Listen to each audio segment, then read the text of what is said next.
All the lights lighting up, the thunder sticks being clapped. The crowd outside is ready as well. We are on to the riff for Game 1 of the 2015 North American Spring Split Finals. I think it's safe to say everyone is ready for this one, Riv.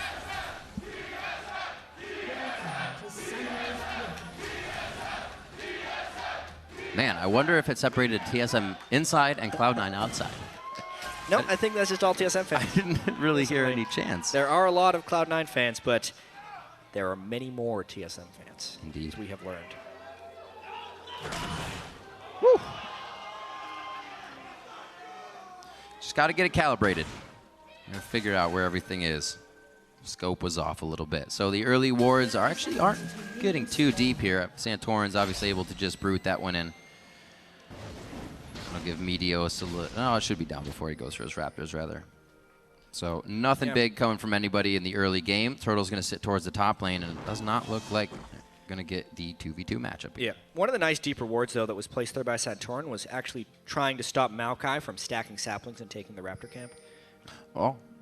Somewhat risky ward to get in there, but the fact that he has done so will deny balls a little bit. We're talking about balls being on the Hecker and being on something that can carry to the Maokai this time. Still do a sufficient amount of damage. Yeah, I mean, he didn't get to play it that much, the Maokai that is, only 2 times in the semifinals, but throughout the ending of the regular season, the Maokai was the pick for Cloud9 to lock in with their very first choice.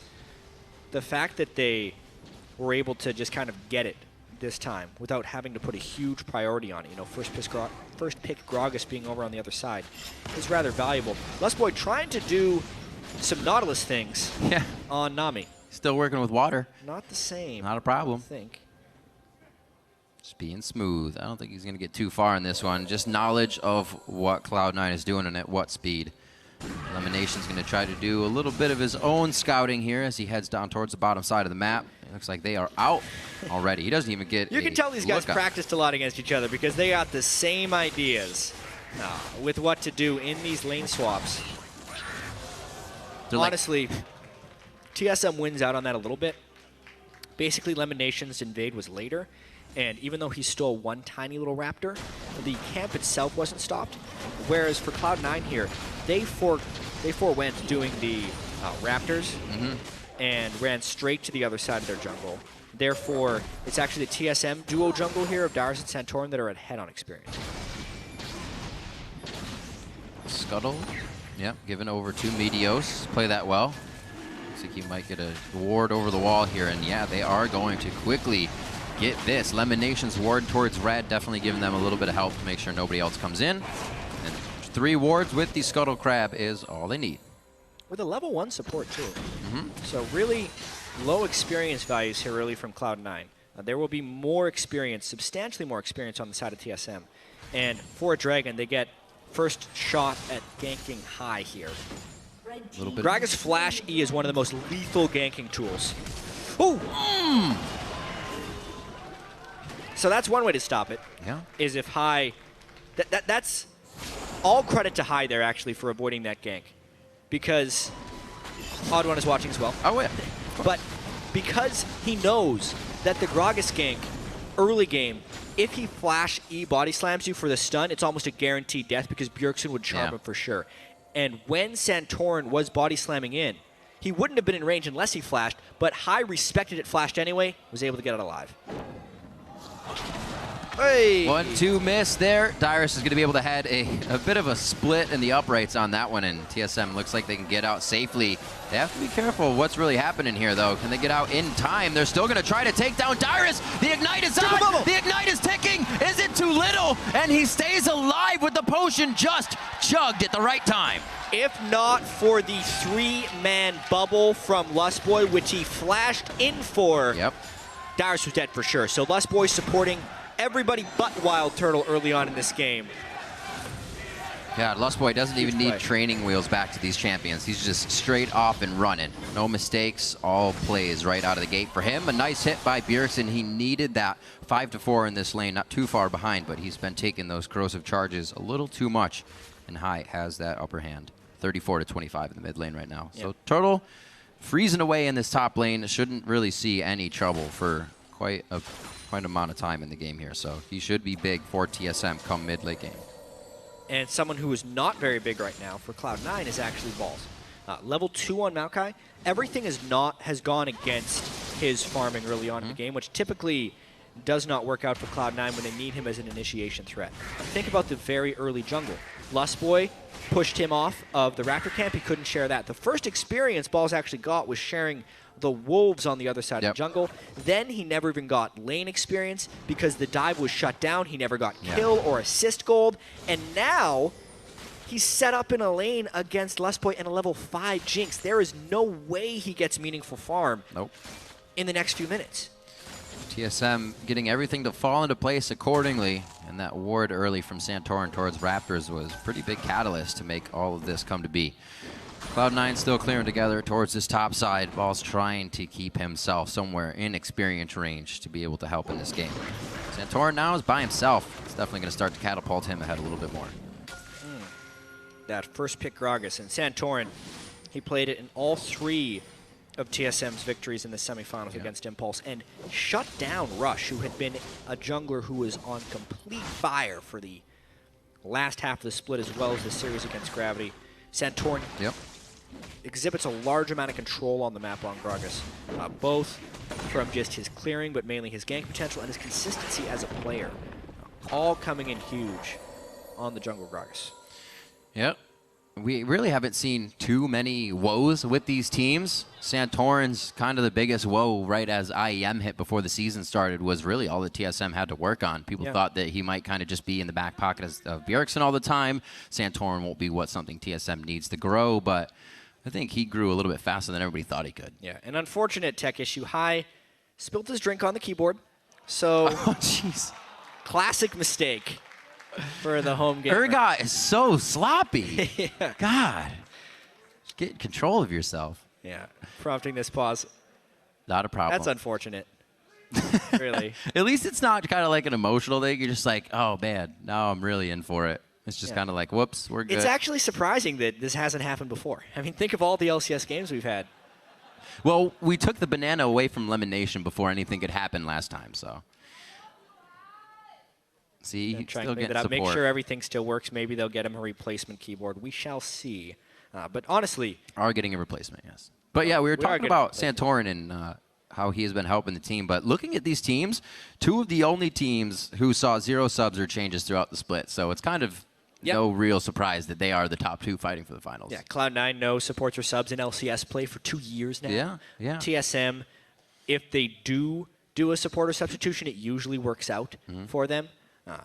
Finding Santorin, and it wasn't always like this. Like this TSM team is actually somewhat battle tested at this point, because if we do think back, not the IEM they won in Katowice, but the IEM they didn't win in San Jose before the LCS split happened. Things weren't looking that great. Bjergsen was killed multiple times by Power of Evil. Right, this new guy Bjergsen had lost it. They said Santorin was out jungled. He wasn't going to be able to do anything. Then they come into the LCS season and they pick right up after. They win IEM Katowice against Team WA in the final. To be honest, all of that did happen to now the 2nd place team in Europe. So yeah, I know. And Unicorns of Love proved to be pretty good. Yeah, Unicorns of Love definitely came out strong. So they were showing what they had, and TSM just wasn't ready. But as we've said before, they do pride themselves on being able to fix these situations and come out on top. Yeah, and now we come back into Hai. He has to lane against the MVP Bjergsen here. It's been a pretty poor split for Cloud9, all things considered, but again, they find themselves sitting in the final. We look back, regular season, week 1 even, they were last place in the LCS. They're the only team to go 0-2 in week 1. Fighting back from that, they had to continually climb up the standings. They only got their bye in the last week of the regular season by beating the top 2 teams in the LCS consecutively. They got that seed. Then, in the semifinals, they were down 0-2. They were already thinking about how to pick up the pieces, how to recover this Cloud9 brand, how to reassert their dominance. But they actually haven't lost it yet. They've been closer than ever to looking mortal and not the dominant team in the North American LCS. And now they spilled drinks on their keyboard. Yep. So just right when they were on the cusp of reaching the pinnacle once again. It's different to look at, though. The way they surged through the split is almost scary if I were them in the first split. Hey, they beat it so well. You almost can't quantify how that was, why that was. Was it just because teams weren't ready? Were they always getting the better picks? Was it in Champion Select? What was that Pandora's box, and can you find it again? Because that is the real question, right? Where did that Cloud9 go? Or did everybody just get amped up and better because they were good and they raised the competition? Trying to recapture the dominance of their 25-3 split they had when they entered the LCS. I don't know if we'll ever see another North American team as dominant as Cloud9 was. Because honestly, the scene has grown so much since then. We look at the successful brands in North America now, and it's the teams with the coaching staffs and the experience and the top talent they've been able to recruit. And that's what ends up in the finals here. Cloud9 with the experience, TSM with both. And now we're back in. High's replacement got his keyboard. Yes, he did. I was always a big proponent of fresh blood in a scene, being able to do very well, wanting it more, going even harder. Not that it has fizzled out for these teams. The veteran status is now what brings them to this level and caliber of play. A lot has been dodged out by Fancy Feet High, but even with 4 legs, he can't tiptoe out of that one. High goes down for first blood in the mid lane after a rinse and repeat follow-up after they blew his flash. Ruthless right there, right after the pause. Now, teams cannot communicate during tech delay pauses like that, so that wasn't something TSM hatched up. That is something they were able to execute as soon as we get back into the game, and it punishes High heavily. Bjergsen with first blood is never a good thing for the enemy team. Never a good thing. He also doesn't really have to just throw anything towards magic resistance right away, so he can go ahead and build ability power and be even more of a menace here if he wants to start to get the roam on. Waiting for that 6 on Santorin still until we get another big gank from him. But everybody on TSM happy with how that went, and really not looking to push it too hard. We're going to get this top lane with a bit of damage. Actually, going to let the wave just clear out. We might even get the rotate to bottom. Yeah, Mita's going to try and pick up that free farm. It's, again, unfortunate that this isn't going to the Maokai, who is being more and more denied. Overall CS, 10 CS and level 4 on the Maokai, as the TSM vote is still 2-1, basically. And for good reason. TSM playing this early game quite well. Experience leads throughout. Even the first blood gave him the gold lead. The Dragon was given up for that experience, for the most part. Now, BF swords on both AD carries as well, who have been farming at a pretty reasonable clip since they're not laning against anyone. Safe days for them. Wild Turtle is happy to do that. And without Sneaky really being on that Lucian, we usually see him take a back seat as well. Looking at that lane now, a nice bit of trade damage going over to Lustboy, but they have all the mana in the world to stay in this lane, and with 30 seconds here, I'm sure one of them would love to get that damage trade in their favor to make Dragon a little bit easier. Rotation already towards the bottom side from Santorin, but he is warded out nicely by, I believe, Lemon Nation's work down there. Slowly coming in for the gank. Another spot out here. They've already got the pings. They are pretty much ready. Meteos is top lane, though, so they may still try to go for this bottom side, knowing the aggression is there and they could be safe for the dive. Whoa, Dyrus, that was unnecessary, man. Dyrus blows his ultimate. Maybe the length of the chase scared him too much? Yeah, he's like he's going to have backup if he's being this crazy. You can't see High in mid lane. Yeah. Ari had moved away. Interesting. Something they may be able to use here. Good timing to happen at Dragon. Because of the length of the steal, though, TSM able to steal the blue buff as well as prop up his Dragon take. So, while Dyrus' ultimate was unnecessary, Meteos' chase was even more unnecessary. I think Meteos was tunneling a little bit on giving balls space to farm by getting Dyrus out of there, but it did cost them pretty heavily there, losing blue buff to the enemy mid laner as well as the Dragon. Everything happened in a matter of seconds. You think it's going one way, then the other. TSM makes a good move for Dragon, and with the kill, now a Dragon in the lead. It's giving them 600 gold. Staying out of the way of Lemon Nation here. Both supports about to hit 6 in that bottom lane. Things could start to get crazy. Junglers are hovering that bottom side of the map and already have had a bit of hand in the first bloods we've seen, Santorin being in that mid lane.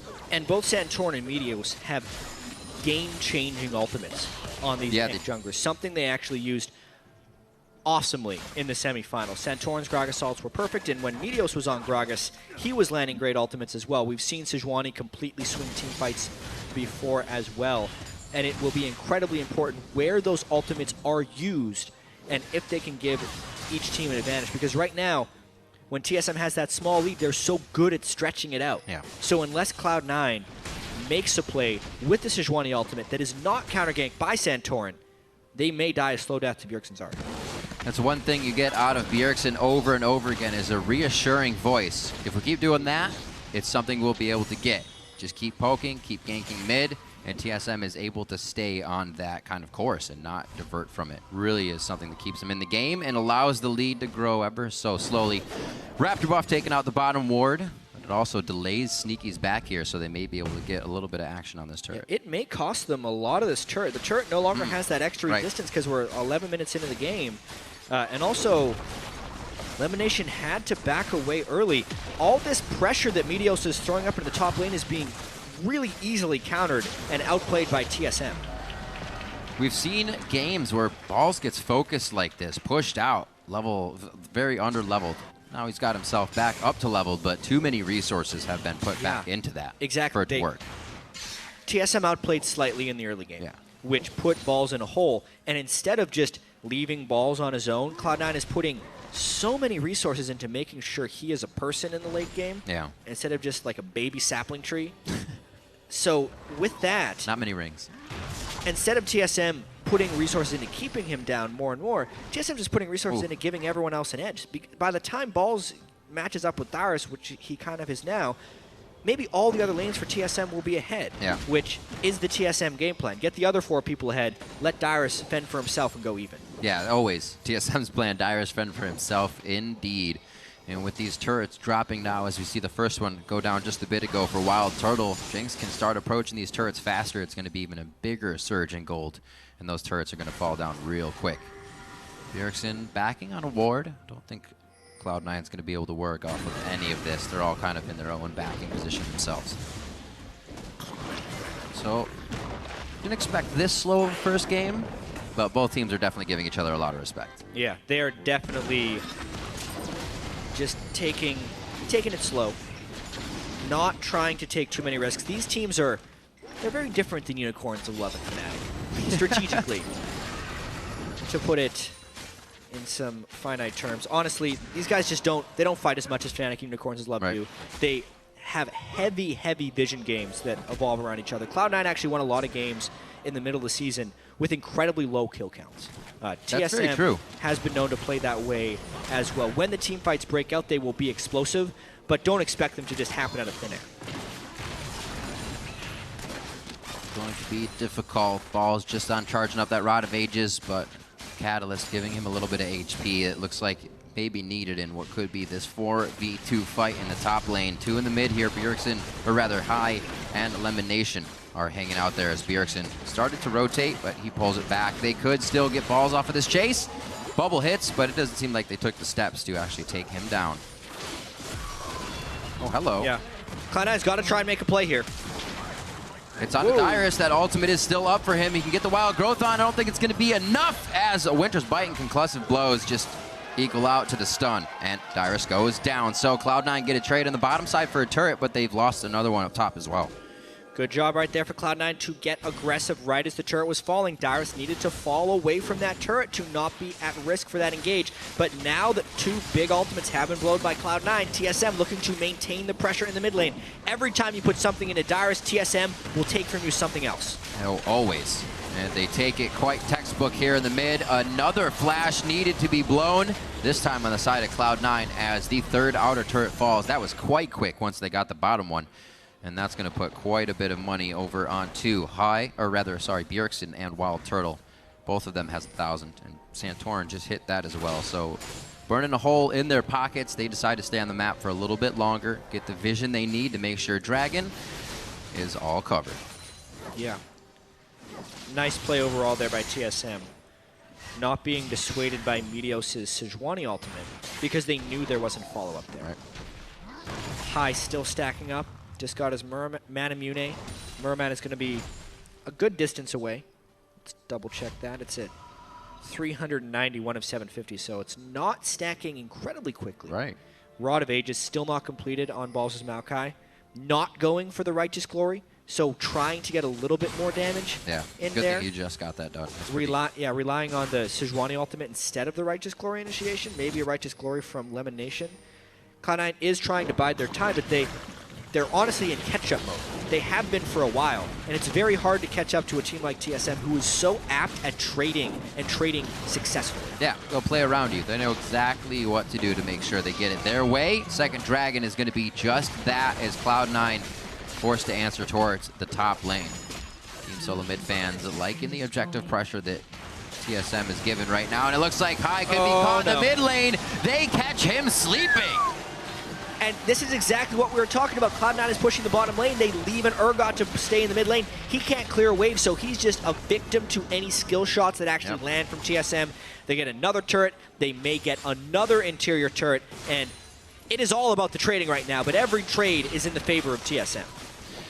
Bjergsen plays Urgot a lot himself and fared well against Hai in the mid lane. 30 CS up as both second tiers are being pushed on either side. Cloud9 is kind of squeezing these, I wouldn't say advantages, but ways to cling back into this game just as TSM gets all of their advantages. Small things towards Cloud9, big steps for TSM. And specifically because of the style that TSM likes to play, maintaining vision control of the enemy jungle, rushing at people, and getting picks with Bjergsen's Ahri. That's the style they need to do. And with 5 turrets killed from TSM and even 3 from Cloud9, the map is opened up substantially, which leaves many more dangerous corridors to walk down for Cloud9 and only increases the risk of Bjergsen being able to punish them for Ahri. In an ideal game, team comp versus team comp, the turrets aren't being traded if you're Cloud9. They want it to be a condensed game, a smaller game, so the tanks can actually find team fights again and again over knowable objectives. But when the map is this open, it actually favors TSM, which is why they've been so willing to trade these turrets. Just able to find Cloud9 at any chance. Ward's already on the bottom side, so they know Maokai will be teleporting into this next fight. They could once again zero somebody out before any of that happens. But they're not moving without safety. Always making sure wards are cleared here. Making sure they have the advantage on that side of the map. Dyrus finishes up Athene's quite a bit ago. Trying to be still useful in this game after getting pushed around quite a bit. Good stuff. Still, that first kill onto Bjergsen is something that Santorin focused. Team Solo Mid wanted to make sure that Hai was not a factor, and Bjergsen had an edge. Santorin traded flashes with Hai early on in the laning phase. They got the return gank before Hai's flash was up, about 30 seconds before his flash was up. So that's very they true. were definitely keeping timers on that flash from Hai in the mid lane. And those are the only deaths of Cloud9 this entire game. They have been trying to avoid the pick potential of TSM, but in doing so have taken some unfavorable trades, which now make it harder and harder to avoid the catching, roaming team of Team Solo Mid. Hit the shot caller and hopefully silence him as well in the process. Towards the top lane, the zap will not make it across, but Vision allows them to know they can go for the Gragas cast. That's onto balls now. A little bit too much defense for them to break through those tanks, and quite a few ultimates used by TSM there. What an awesome matchup of junglers right there. Santorin landing a great ultimate on balls, but then because Meteos landed his ultimate on Sejuani, he neutralized him. Two good junglers there making some nice plays. Fan zone. Very sunny outside, it seems. Enjoying the matchup. A little bit of heat out there as TSM putting the heat on Cloud9. 20 minutes into this matchup, already approaching the last second-tier turret. A little bit of a TP coming in, but that was also seen. Dyrus says, I am right on your heels. Who needs the wild growth? I got speed. I can give it to you.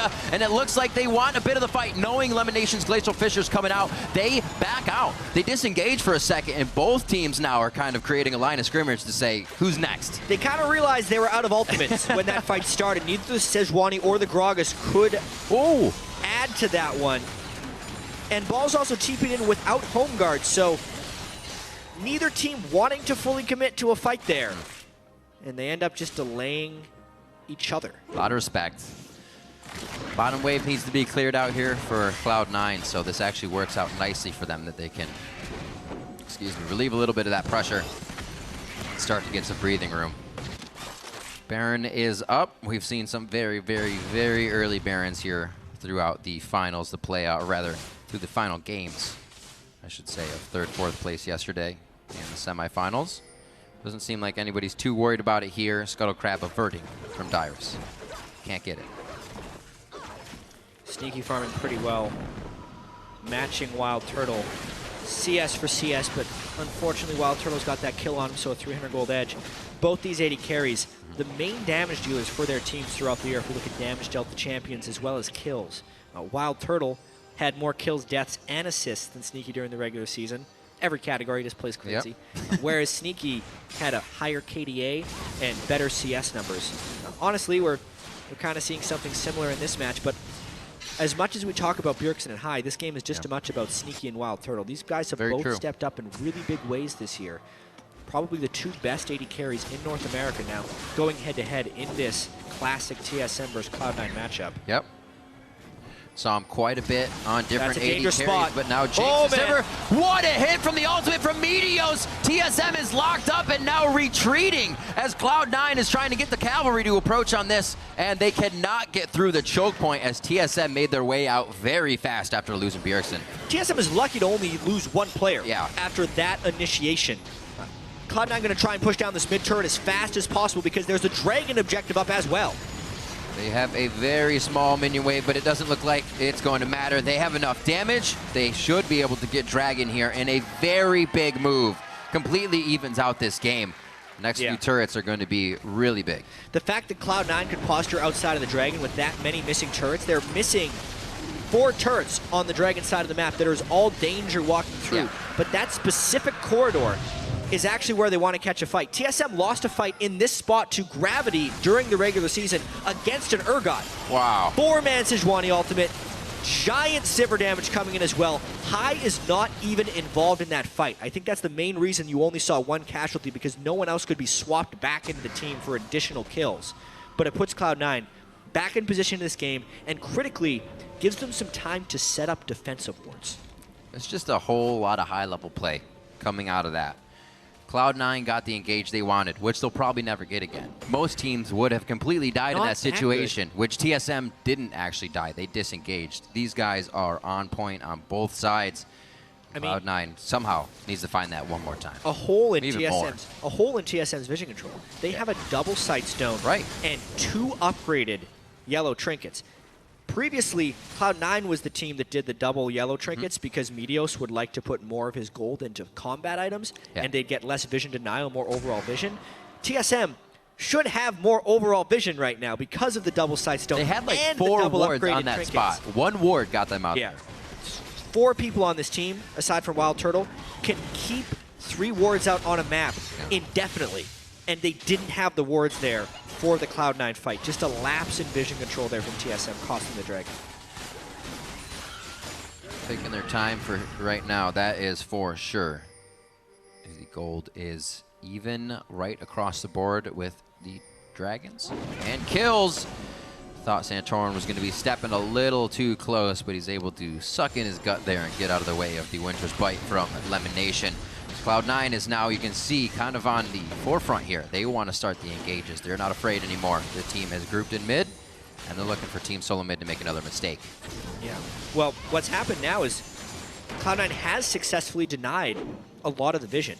Good pink wards, good sweeping, 1 upgraded sweeper, 2 normal sweepers for Cloud9. But if we look at where TSM is going, they don't have good vision control. That's why they're having Santorin run in as the tanky Gragas with a Lulu to shield him and try and get these wards. Cloud9 only wants to catch them. It's a big game of give and take here. TSM has already traded the majority of the objectives, so there's not much more trading they can do now that they've lost vision control. Right. You saw him, Santorin, do it once again there. Almost put them in a scary position. You can see Whimsy and other speed-ups being used, saying, shouldn't be here. Once again, Cloud9 approaches. These guys are just lining up for the fights. Good thing they cannot see Sneaky right now over at red. I'm pretty sure that would be a nice engage for Team Solo Mid to hit on. And they stave this one off. The thing is, it's very tricky for TSM to find an initiation without vision control. If they're just walking straight up to Cloud9, they can't really get through the tank lines. They need to pick off 1 person at a time. What a bold Baron call here by Cloud9. I'd expect them to peel for a fight, but we haven't seen them find fights recently. We'll see here. Do they burn Sivir ult? Heismer Amana just popped through here. Big boosted damage for Urgot coming into this. Can they get it on the chompers without hitting? Righteous Glory doesn't really get him there. Meteos with a 5-man and Sejuani ultimate. If TSM can make it through this, they got it. But Cloud9 is locking them down. Bjergsen on the outside, he gets swapped in with the position reverser. How is TSM still alive in this one? They are doing everything they can, but Cloud9 closes the door on that fight. A 5-man Sejuani ultimate. Have you ever seen a better Sejuani ultimate in competitive play? He did the ult flash as well to make it point blank and faster. Beautiful initiation there by Cloud9, using their movement speed, catching everyone, and then running them down for the rest of the team fight. Absolutely incredible plays here coming out of Meteos. Struggling in the top lane to keep balls in the game and then taking control of the mid game by himself there with 2 huge ultimates. One from the blue and now that second one. Let's see it again. Game-changing plays right there. They walk around the chompers. Watch this. Ooh. Okay, so what he did is he actually flashed Q'd to get in point-blank range and then just hit his ultimate. So he didn't actually instant cast the Sejuani ultimate, but the effect was the same because he was right next to TSM when it landed. The explosion radius stuns 5. At that point, Sneaky was able to get into the brunt of the TSM team without them getting protected. Wild Turtle did not do enough damage, therefore Sivir ran him down, and my goodness, that initiation from Cloud9 was legendary. Said it earlier, Jat. 2 words, game-changing. These junglers have game-changing ultimates, and I think we just saw that happen for Meteos. I can't believe he hit all 5 people. Like, TSM has been disengaging so well this entire game, and Meteos has landed one ult on 4 and another ult on 5. TSM does need to spread out a little bit. I think that's one thing we've learned here. Now with Baron Cloud9 trying to siege, it's going to be tough. It is going to be very tough for TSM now to reassess how to get back into this one. They still have a bit of vision on their side of the map, but these fights are happening right out in the open. And Cloud9 is using their fright prowess in this tank line to just get the fights done. A huge gold lead now of 4,000 after a neck-and-neck game for the first 25 minutes. Did not think that was going to be the way the game changed, that's for sure. What an incredible way for Cloud9 to start things off here in Game 1. Down a ton of turrets as well, and it's not over yet because TSM can still catch out individual members of Cloud9, and the only fights they've lost have been off of 4 to 5 people getting caught in the Sejuani ultimate. I think Meteos saw him there. Yeah. He definitely had sight. TSM has control over this dragon, though, because of poor back timings by Cloud9. They end up getting this 3rd dragon. I feel like that was it to the wayside for Cloud9, but they still have to be careful as that creeps up towards 5. Aspect of the dragon is still something that can close the door right back on you. Cloud9 would not be feeling too good. We have a long series here. We are only in Game 1, and 30 minutes is what we were kind of seeing as a lot of these games end yesterday, back and forth, and these guys are going to take each other to the late game. 3 kills for Sneaky now as he is really becoming a big factor over on the side of Cloud9. Wild Turtle's picked himself up a few as well. Wild Turtle going for the higher damage build with Phantom Dancer, but Sneaky completing his 3rd item faster. They also catch TSM out of wits, and they push straight down. That's an inhibitor gone, most likely. Wow. A lot of respect and a little bit out of position for TSM on that play. Yeah, I think TSM was willing to concede a bottom turret and were just a little bit out of sorts with where they're going to be going. Yeah. They actually have a lot of wards sprinkled around the dragon area / that side of the map, so it is a little bit inexcusable that TSM gives up that turret so uncontestedly. But with that inhibitor down, that is mission successful for Cloud9 with the Baron buff. They can now use that pressure of super minions the next time a major objective comes up, like when the Baron respawns. See what kind of items everybody's getting in their inventories. Definitely synergizing with the team is kind of the name of the game here. Lockets, Righteous Glory coming out, something that can also complement the champions on your team. It's been the focus as well for both. Lustboy has focused the Mikhails as well to get that position reverser off of whoever Kai is going to be targeting. It's also to just stop the Sejuani ultimate. Yeah, that too. The one. Hopefully you're not all 5 in at that time. Please no. So we almost have the Zanyas onto Bjergsen as well, kind of just behind on core items that would make these fights a lot easier for themselves. Dyrus had that needlessly large rod, which he kind of passed up the Lucidity boots to get, but has finished those now. Turtle Uh-oh. Put the shell on. This could be bad. This would be great for balls as well. He needs to get something to get back into this game. He's been benefiting from everybody else. Oh, they're going to give it the high. Assist money is still good money. Yeah, this is a situation where TSM couldn't trade something back, so they have clearly lost control of this game. When Wild Turtle was out too far trying to farm that wave. There's a lot that TSM has lost here, all because of Meteos' ultimates. And we kind of knew when Meteos picked this Ahri that for TSM to win this game, he was going to have to win lane, transition that advantage to other lanes, and then use vision control to continually catch off Cloud9. The first thing happened, he won the lane with the Ahri. As far as transitioning to other lanes, not really, because Cloud9 was trading objectives, which would have set up the third play from TSM, which is starve the enemy out of vision control, get picks, use those picks to catapult them into objectives. But as TSM was going for those picks, miraculously, Cloud9 worked around TSM's vision net. Meteos landed several good ultimates, and now the vision net is gone. So in full 5v5 teamfights, TSM, unless they play miraculously and Cloud9 misses some big ultimates, TSM is destroyed in those full 5-on-5s. Therefore, they've kind of lost their main win condition and are now relying on Cloud9 to make a mistake. Wow.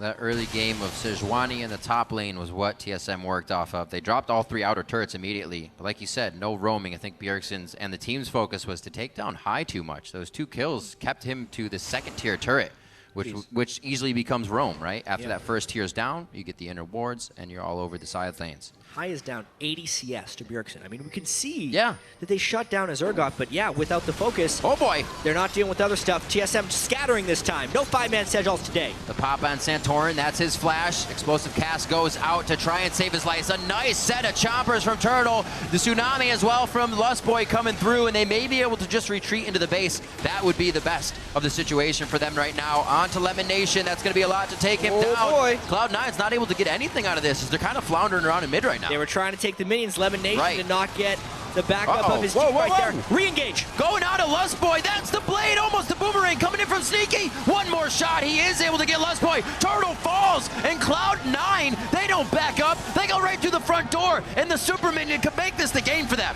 High held on to his position reverser for so long. He waited for Bjergsen to try and make a play. They slowed down Wild Turtle Balls with the reinitiation. That's why they kept the Maokai in the game. Cloud9 takes game 1. What a swap from a great early game from Team Solo Mid to come at 33 minutes. Cloud9 turns the game on its head and takes down TSM for game 1.